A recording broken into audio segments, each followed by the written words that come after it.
Sí, yo creo que ahí estamos grabando, ahí empezó, así que tenemos una media hora más o menos para empezar, así que, bueno, ahora sí que ya vamos a compartir la pantalla. Sure. Fantástico. Ya. Ya, se ve la pantalla, ¿cierto? ¿Se ve la diapositiva? Sí. Me da risa porque tienen un ánimo para expresarlo. Así que ya, entonces, como les decía, volvimos como a las clases previamente tal de filosofía y ya empezamos como de lleno con la unidad 3 y efectivamente la actividad 1 que se llama ¿Qué y cómo conocemos? ¿Ya? Pero acá no me quería centrar como en las teorías epistemológicas, como las teorías epistemológicas son, por ejemplo, las que vimos como empirismo, racionalismo, no me quería como centrar mucho en eso, sino que básicamente la pregunta que nosotros intentaremos responder acá en esta clase, y a lo mejor quizás las que vengan, es ¿de qué podemos estar seguros? Yo creo que esa es la pregunta como clave, ¿de qué podemos estar seguros? Y podemos tener certeza de algo, podemos tener certeza de, por ejemplo, cuando vemos la televisión o cuando vemos internet, podemos tener certeza de las noticias que se nos muestran, y si es así, podemos tener certeza también de las cosas que pasan en este mundo. Y ahí vamos viendo cómo voy a ir poniendo como ciertos ejemplos que un poco traten de responder a las preguntas que les decía. Entonces, en un primer momento, los objetivos como de esta clase, los objetivos que salen acá, que los tomé del libro, los objetivos como que pide el ministerio, básicamente yo me quería quedar como con el objetivo de analizar y fundamentar los problemas de los textos filosóficos, pero básicamente me quiero quedar con esta cuestión de implementarlos en la vida cotidiana, porque básicamente en la clase del día de hoy vamos a ver dos elementos importantes, para los que lo anoten o los que quieran, o los que están como prestando atención, vamos a ver primero la posverdad, el concepto de posverdad, y también vamos a ver el concepto de relaciones de poder. ¿Ya? Entonces vamos a ver esos dos conceptos que no me interesa tampoco que tengan como una definición clara o una definición precisa en el sentido de una definición de diccionario, sino que lo sepan aplicar como a su cotidianidad y que lo puedan aplicar como a la vida diaria, cuando ustedes meten en el celular, qué sé yo, cuando ustedes estén por ahí viendo la televisión, etcétera. Entonces, primero quería partir como qué es la posverdad. Y yo sé, sí, acá quizá puede que haya mucho texto, pero yo creo que la definición está muy correcta con respecto al tema de la posverdad. Ya, ahora, ¿qué pasa con la posverdad? Es un término que no surge en el español, ya, esto surge básicamente con autores norteamericanos a mediados de los años 90 y que hacen alusión primero a dos elementos centrales. Eso es lo que ustedes tienen que tener en consideración, de que la posverdad hace alusión a dos elementos. El primero es la exaltación de las emociones por sobre los hechos objetivos. Es el primero y es súper importante, ¿ya? Entonces, primero, ¿qué es la posverdad? Por ejemplo, si yo le pregunto a usted, oye, ¿qué es la posverdad? Quizá en una evaluación futura, quizá en alguna guía del futuro, y les digo, ya, defíneme la posverdad, las dos definiciones de posverdad que yo les daba. Y ustedes pueden decir, lo primero, la posverdad hace alusión, primero que nada, a la exaltación de las emociones por sobre los datos objetivos. Ahora, pero cabe la pregunta, primero, ¿quién exalta las emociones y por qué las exalta y con respecto a qué datos objetivos? Y esa es la pregunta, y que se puede responder primero que nada, la posverdad hace alusión primero que nada a los políticos, ¿ya? Y porque yo les decía que la posverdad era como un concepto como que surgió en Estados Unidos como a mediados de los 90, porque se aplica mucho allá, ¿ya? Y por otro lado, la segunda definición de posverdad que dice acá, dice, hace alusión a la distorsión deliberada de la realidad, ¿ya? Y eso también es súper importante, la distorsión deliberada de la realidad y que se utiliza mucho con fines políticos. Entonces, y se utiliza mucho, por ejemplo, en los medios de comunicación. Ahí, por ejemplo, en el PowerPoint sale en la cultura política, se denomina política de la posverdad, aquella que en el debate se enmarca apelaciones a las emociones, ¿ya? Y la primera sale, dice, distorsión deliberada de la realidad. Ahora, ejemplos de esto, ¿dónde lo podemos encontrarlo? O sea, ejemplos de esto hay muchos. Como les decía, este era un concepto que surgió mucho en los Estados Unidos, y hacía alusión sobre todo, por ejemplo, a la política de George Bush, a la política, por ejemplo, ahora del que ustedes deben conocer, Donald Trump. ¿En qué sentido, por ejemplo, Donald Trump aplicaría una posverdad? Por ejemplo, cada vez que él dice de que el coronavirus no existe, o cada vez que dice que el coronavirus, por ejemplo, es un invento de China por querer atacar a Estados Unidos. Ya, eso es una posverdad. En la medida en de que a pesar de que hay muchos datos objetivos, a pesar de que hay muertes, a pesar de que hay contagiados, a pesar de que en todo el mundo se paralizó por el virus, él dice, por ejemplo, pensemos en la figura de Donald Trump, que dice, no, el coronavirus no existe, lo utilizó China para dominar Estados Unidos. Ya, eso es una posverdad, por ejemplo. Entonces, y por eso les decía que pasa mucho acá, allá en, allá en Estados Unidos. Espérenme, creo que no sé si se cambia la diapositiva. A ver. Ya. Porque ahora les voy a poner esta foto, no sé si se ve, sale Piñera, debería salir Piñera, ¿cierto? ¿Sale Piñera? ¡Está los BTS!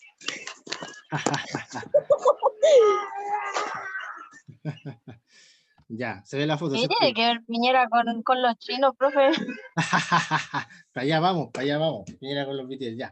No sé si ustedes Porque supieron, una vez Piñera dijo que era como algo que empezaron los que eran como fan de K-pop, que era como una sí, revolución de los K-pop y que eso traían sí. Uy, mira, ya sí, mamá, estoy en clase.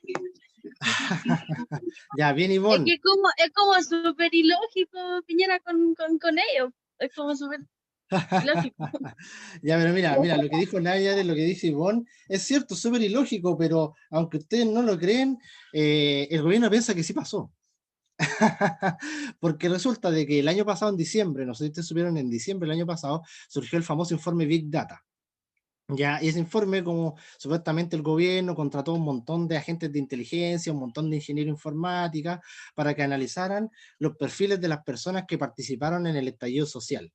Y el principal rasgo que, como decía Ivonne, hace un poco rato atrás, era de que decían de que la mayoría de las personas que participaban en el estallido social escuchaban K-pop, y de que estaban influenciados por el K-pop, y que tenían como centro de reunión el GAM. ¿Ustedes conocen el GAM? Es una cuestión que está en la Alameda, donde se juntan como cabras a bailar y hacen toda esta coreografía de BTS, de todas estas bandas.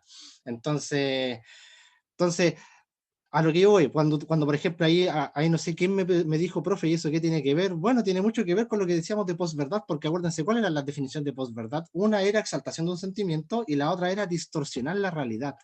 Porque fíjense, si el estallido social, por ejemplo, y también voy a poner otro ejemplo también, pero si tomamos el estallido social, que vemos de que había, por ejemplo, sueldos bajos, mala salud, mala educación, fíjense que está toda esa realidad, pero ¿qué decía el gobierno? No, fue el K-pop.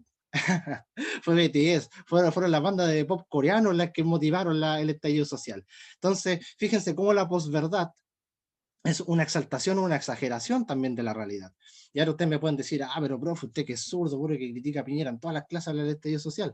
Bueno, cuando ustedes conozcan a gente que es como así acérrima comunista, que defiende la Unión Soviética, que defiende a Fidel Castro, fíjense que opera lo mismo.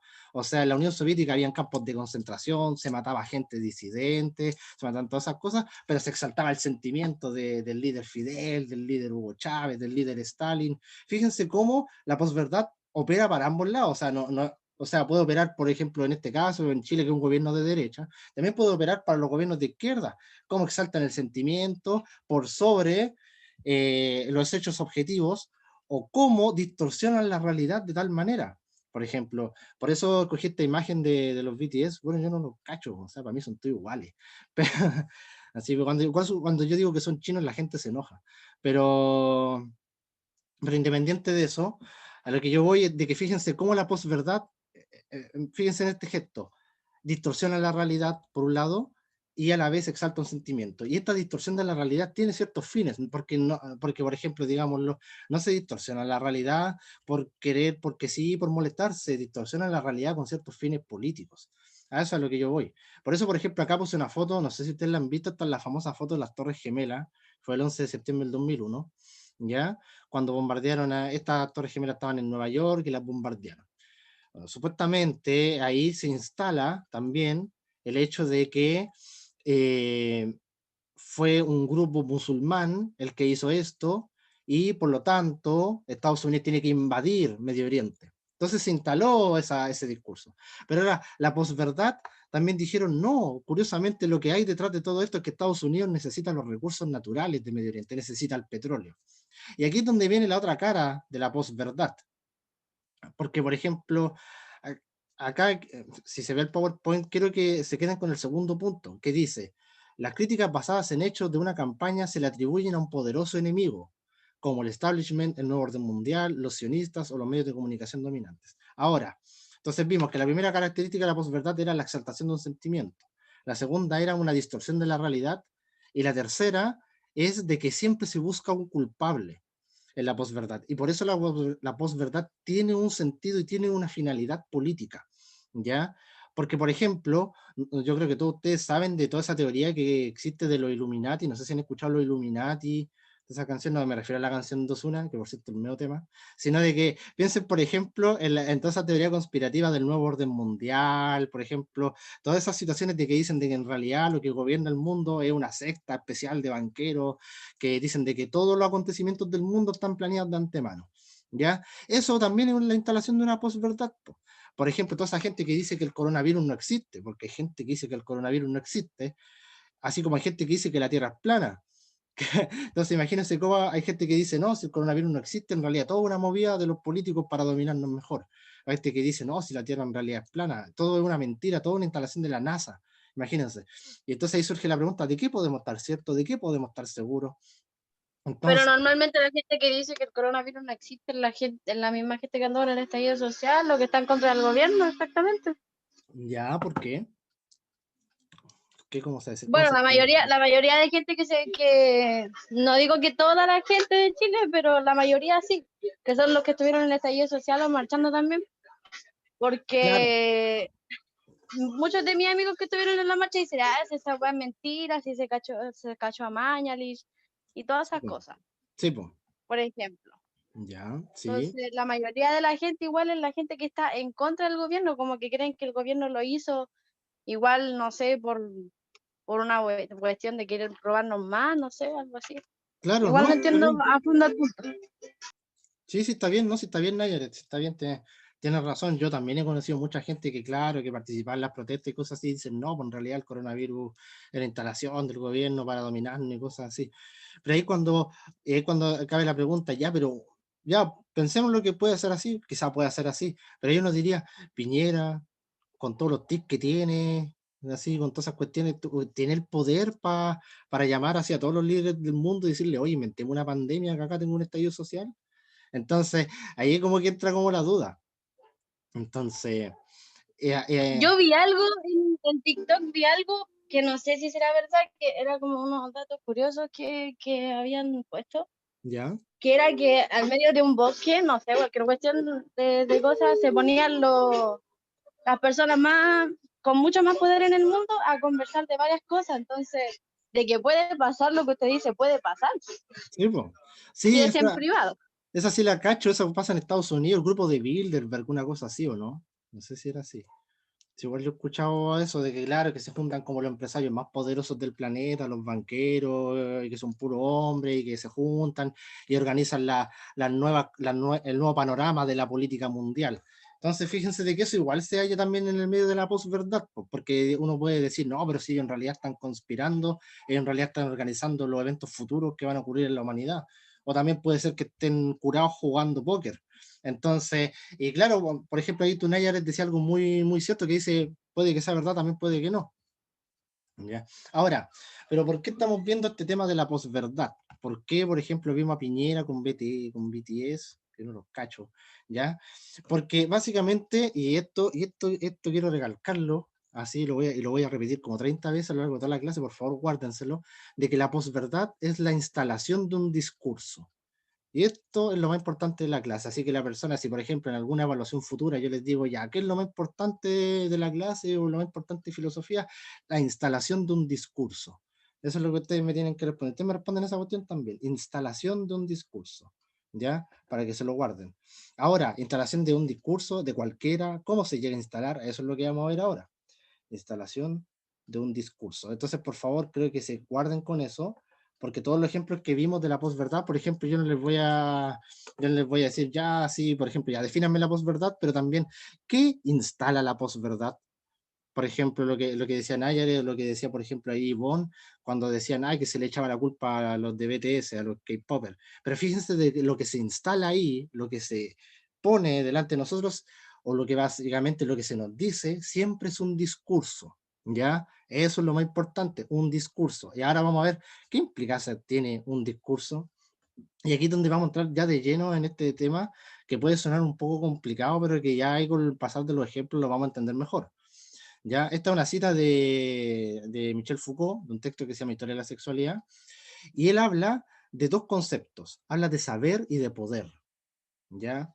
Esto también es súper importante, grábenlo, así que discurso, saber y poder, porque, y aquí viene lo importante, nosotros la perspectiva que nosotros tenemos que lograr, o la perspectiva que me gustaría que ustedes pudieran un poco implementar, es de que, bueno, algo un poco obvio, pero que es súper importante, de que todos nosotros somos un cuerpo, ¿ya? Yo tengo mi cuerpo, todos tienen su cuerpo, pero a lo que yo voy con esta clase y a lo que voy con estos conceptos de discurso, de saber, de poder, es de que nuestros cuerpos, el mío, el de ustedes, están atravesados por discursos.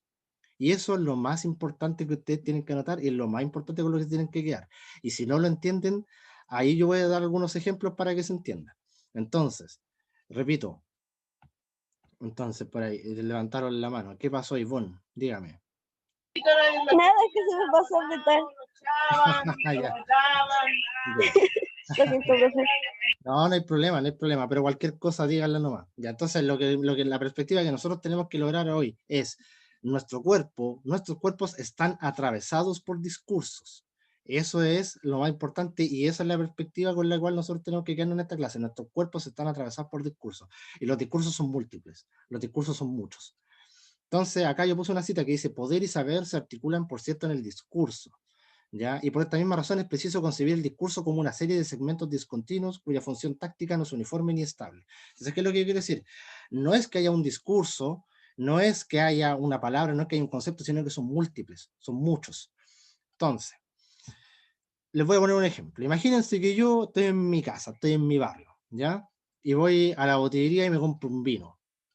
Y me compro cocaína y me empiezo a pegar saque en medio de la calle. ¿Qué dirían las vecinas de mí?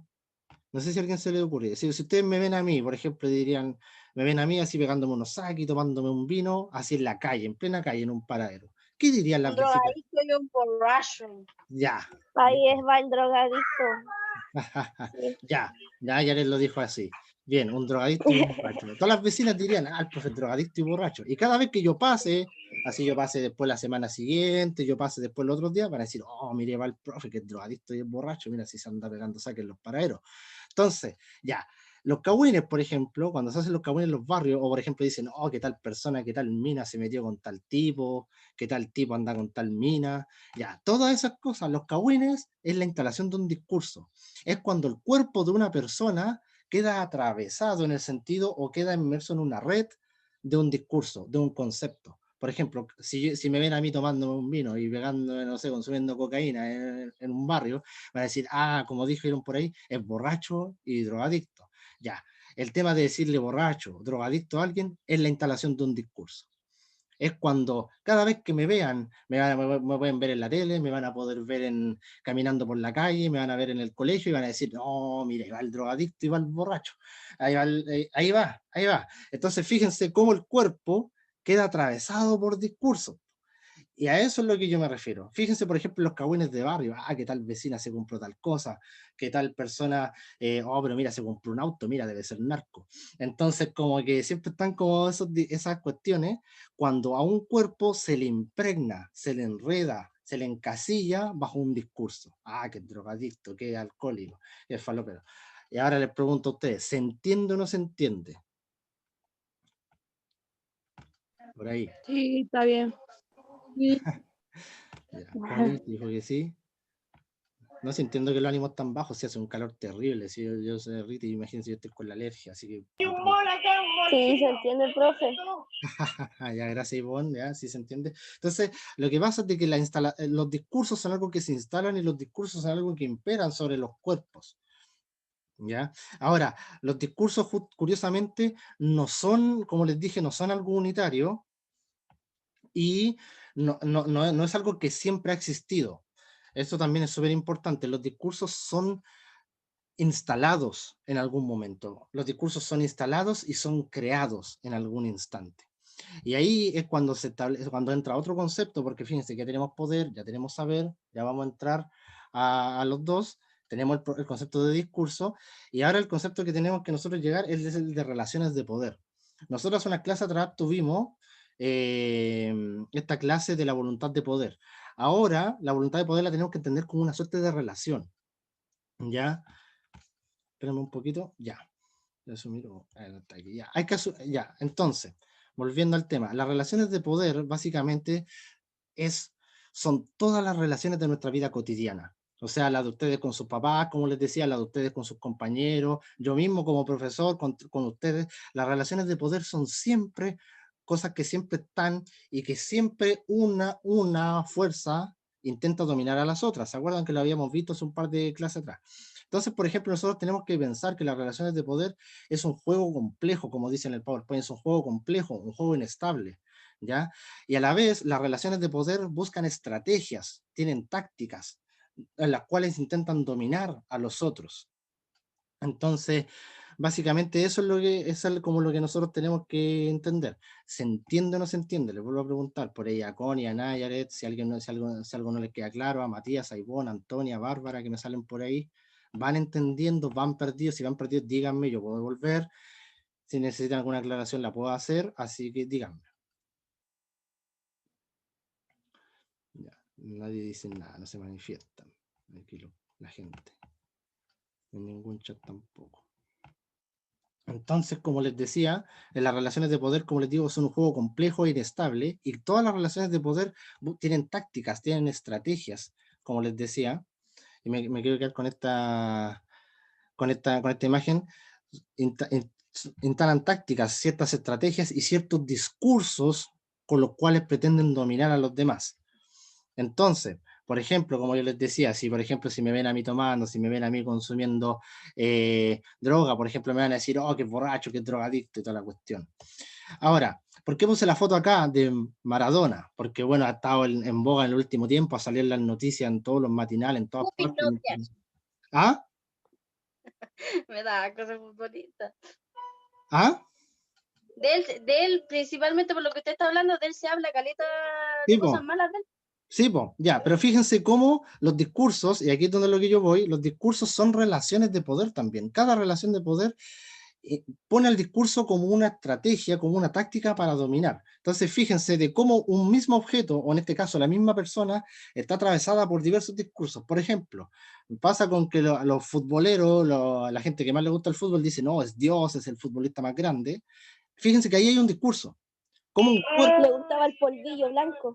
Claro, fíjense cómo está ese discurso el futbolista más grande, pero también está atravesado por otro discurso, que es, le gusta, como dijo ahí, le gusta el polvillo blanco, o que también se instalado también el discurso de que es un violador. Fíjense cómo la misma persona puede estar atravesada por diversos discursos. Se Como- dice que abusó de niños, de mujeres, que inhalaba y toda la cuestión. sí, pues se dicen Muchas todas cosas. esas cosas. Sí, pues se dicen todas esas cosas, gracias Nayaret. Ese es Nayaret. Sí, efectivamente, como decía Nayaret, se dicen todas esas cosas de que abusaba de niños, de que inhalaba cocaína, todas esas cosas. Pero fíjense cómo en la misma persona, el mismo personaje que es Maradona, presenta dos discursos distintos. Presenta por un lado el que es el mayor futbolista, el mejor futbolista de la historia, por un lado, como los que dicen, grande Maradona, Dios. Claro, como dice ahí Marco Gutiérrez, por ejemplo, tanto los que dicen, no, si Maradona, el Dios, el más grande, y ahí hay un discurso. Es decir, el cuerpo de esa persona se instala un discurso ahí, pa. Pero también está el otro discurso que atraviesa el mismo cuerpo diciendo, no, es un drogadicto, es un violador, es un abusador.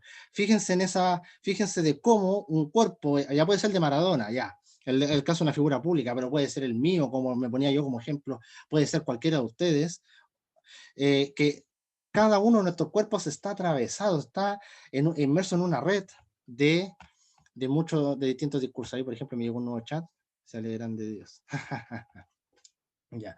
Entonces, la pregunta, y aquí vuelvo, de que esta cuestión de entre saber y poder es básicamente de que las relaciones de poder son tácticas, son estrategias, son relaciones donde uno siempre quiere dominar al otro, y para dominar al otro uno instala un discurso.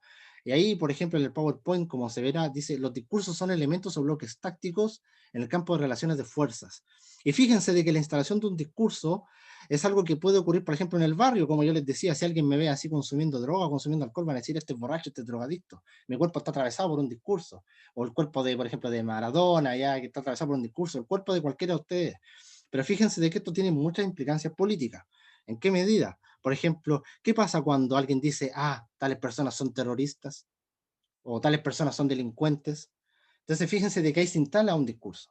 Por ejemplo, el mismo día de hoy día asaltaron o pretendían asaltar al ministro Briones, al ministro creo que de Hacienda, lo intentaron asaltar. Y fíjense, y acuérdense de mí, aquí me la voy a dar de profesor profeta, eh, que después se va a instalar el discurso de la seguridad. Fíjense cómo se va a instalar el discurso de, oye, necesitamos más policía, vivimos en una inseguridad. Fíjense cómo se instala ese discurso. O si ustedes ven, por ejemplo, los matinales o ven las noticias, cosas así, se habla, oye, pero hay portonazo aquí, hay portonazo allá, ya no se puede vivir tranquilo, vivimos en la inseguridad, nos pueden asaltar en cualquier momento. Ya, eso ya es un discurso, fíjense. Es la instalación de un discurso que marca los cuerpos. Entonces, ¿y cuál es el secreto del poder? Y esto se lo digo a todos ustedes porque les va a servir a lo largo de toda su vida. ¿Cuál es el secreto del poder que instala un discurso? Que el poder siempre se esconde. El poder siempre omite su propia huella. El poder, como les dije, siempre tiene a culpar a otro, a exaltar una parte de la realidad, pero las relaciones de poder entre sus tácticas, entre sus estrategias, intentan ocultar intentan ocultar lo que ellos mismos colocan. Por ejemplo, pensémoslo en el estallido social, por ejemplo, ¿ya? Vemos de que se culpaba al K-pop, se culpaba al K-pop o se dice, no, que son puros violentistas, son puros vándalos. Y fíjense cómo se instala ese discurso de, no, son puros delincuentes, son puros vándalos que queman y rompen. Pero se omite el otro discurso de por qué la gente rompe y por qué la gente quema. Así, por ejemplo, si ustedes ven a alguien fanático de la Unión Soviética o ven a alguien fanático de Fidel Castro que dice, no, que grande la Unión Soviética, grande Fidel Castro, y fíjense, instala un discurso ahí, pero a la vez omite que también en la Unión Soviética, también en los gobiernos comunistas, también hubo campos de concentración, también se mató a mucha gente. Y fíjense cómo los discursos se instalan y a la vez permean y atraviesan los cuerpos. Por ejemplo, piensen, por ejemplo, ¿qué pasaba con los homosexuales hace 30, 40 años atrás? ¿Qué se decía de los homosexuales? Se decían que eran cochinos, que eran degradados, que eran pedófilos, que tenían sida. Fíjense cómo un cuerpo está envuelto en un discurso y cómo a la vez el cuerpo cae bajo ciertas relaciones de poder que esconden otras cosas. O por ejemplo, piensen ustedes acá, por ejemplo, ¿qué pasa, por ejemplo, con los métodos anticonceptivos, si entramos ahí de lleno? Por ejemplo, ustedes piensan, los métodos anticonceptivos se dice, la mujer tiene que cuidarse. ¿Y por qué no hay un método anticonceptivo para el hombre? Fíjense cómo siempre está esa relación de poder que instala un discurso de, no, la mujer tiene que cuidarse, la mujer tiene que tomar pastilla anticonceptiva, pero el hombre no. ¿Por qué no hay una pastilla anticonceptiva para el hombre? Y quizás alguno le pueda decir, oh, qué ridículo, qué tonto. Pero aquí viene lo curioso, de que el poder cuando instala un discurso, lo que pretende es normalizarlo, instalarlo. Fíjense, cómo, por ejemplo, se instala el discurso, no sé, y tiene múltiples ejemplos, como les decía, el estallido social, se instala el discurso de los vándalos, de los delincuentes. O, por ejemplo, el discurso médico, que dice, no, la mujer tiene que tomar pastilla anticonceptiva, pero el hombre no. Y fíjense cómo se normaliza eso. Se vuelve algo normal, se vuelve una relación tranquila. Entonces, fíjense cómo siempre pasa el tema de los discursos que atraviesan los cuerpos, los atrapan como en una red y a la vez, como les digo, por eso se llama sujeto. Cuando dice, que es sujeto, es porque alguien está amarrado a un discurso, está amarrado a un cierto poder. Y el poder siempre intenta ocultar su huella, el poder siempre intenta ocultar desde dónde viene. Y esa es la gracia de los poderes. Ahora, los poderes también, y esto cabe destacarlo, no es Piñera, no es, por ejemplo, un gobernante, no solamente no, sino que el poder siempre intenta ocultarse y las relaciones de poder están en todas partes. Por ejemplo, cuando ustedes tengan pareja o tengan, no sé, o trabajen o tengan un jefe, cuando los jefes hacen los buena onda, ocultan esa relación de poder, ¿ya? Cuando el profesor, por ejemplo, se hace el buena onda, así como yo, ocultan esa relación de poder, esa relación asimétrica, porque el poder siempre quiere ocultar esa relación de dominación, siempre la aparenta otra cosa y siempre instala otro discurso. Fíjense, por ejemplo, cuando las parejas dicen, no, yo lo hago porque te quiero. Fíjense de que en esa relación esconde de que quiere haber un control, quiere haber un dominio ahí. Fíjense de que eso está en todas nuestras relaciones de pareja, nuestras relaciones con los padres, con los hijos, con las mascotas, qué sé yo. Lo mismo estoy haciendo yo, lo mismo los profesores, cuando se hacen los buena onda, cuando los profesores se hacen los amigos, fíjense que se esconde siempre esa relación de poder. Y eso es súper interesante porque justamente el poder lo que pretende es ocultarse, borrar su huella y siempre normalizarse, ponerse como algo que siempre ha estado ahí. Y siempre se instala por medio de un discurso. Cuando, como les decía, cuando por ahí alguien me habla, profe, tengo que salir, me desconectaré, adiós. Bueno, puede irse, no va Antonia. Entonces, como les decía, siempre son los discursos los que se instalan y marcan los cuerpos. Cuando, por ejemplo, se dice, que tal grupo es terrorista, que tal grupo, nosotros tenemos que intervenir porque ellos son terroristas, son un peligro para la humanidad. Por ejemplo, lo que hace Estados Unidos con Medio Oriente, lo que hace el Estado chileno con el pueblo mapuche. Entonces, fíjense cómo se instala toda esta lógica de discurso y poder, y cómo las relaciones de poder no es algo en un plano jurídico, en un plano estatal, en un plano macro, sino que son relaciones que siempre están en todos nosotros, en toda nuestra situación, en toda nuestra cotidianidad. Cuando vamos a comprar, etcétera, en todas las situaciones está. Por ahí ya me queda súper poco tiempo. Básicamente lo único que me queda es preguntarle a todos si entendieron, si les queda alguna duda, algo, si la profe Carolina, no sé, Connie, Nayaret, Bárbara, Marco, Matías, por ahí tienen algo que decir. Si algo no les quedó claro, no hay problema, lo puedo volver. Díganme, o levanten la mano, o háblenme por chat. Así que...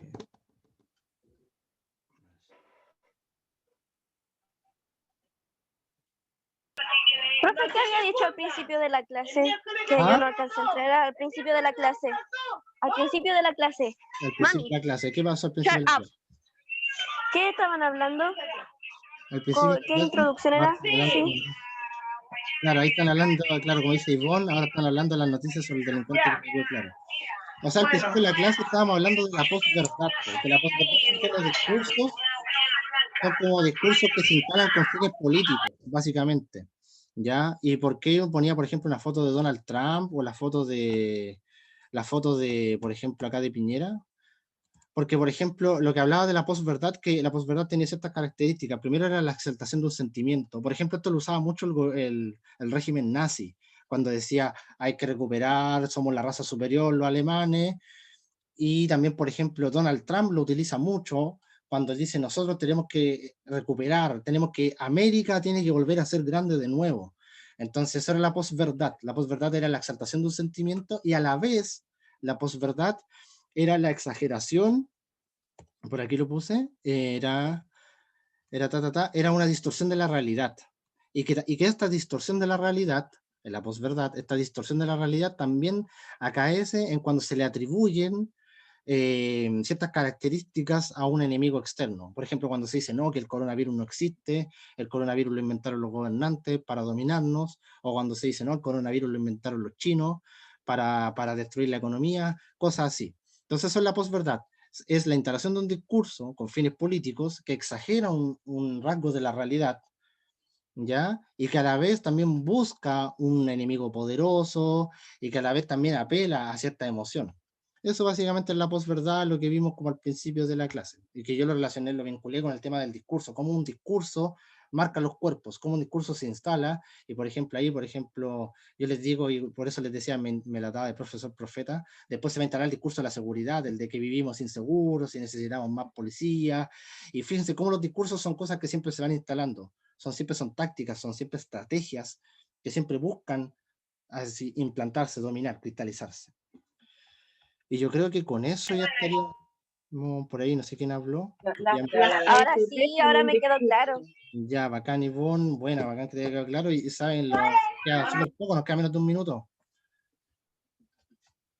Así que... Ya, ahora sí, antes de que se corte, chao, profe, cuídese. Ya, chao, Ivonne, chao, Matías. Profesora igual. Chao, Bárbara. Chao. Marco, chao, Connie, chao, profe Carolina.